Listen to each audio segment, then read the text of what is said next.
Burj আল আরব হোটেলে কত সোনা লুকানো আছে? বুর্জ আল আরব হোটেলের অভ্যন্তরীণ সজ্জায় স্বর্ণ ব্যবহার করা হয়েছে।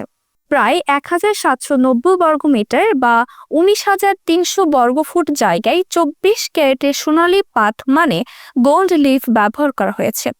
এই সোনালী পাত হোটেলের লবির দেয়াল, সিলিং, সিঁড়ি, বাথরুমের ফিকচার এবং এমনকি টিভি স্ক্রিনেও ব্যবহৃত হয়েছে। সূত্র মতে এই সোনালী পাতের মোট ওজন বা আনুমানিক মূল্য সম্পর্কে নির্দিষ্ট কোনো তথ্য পাওয়া যায়নি।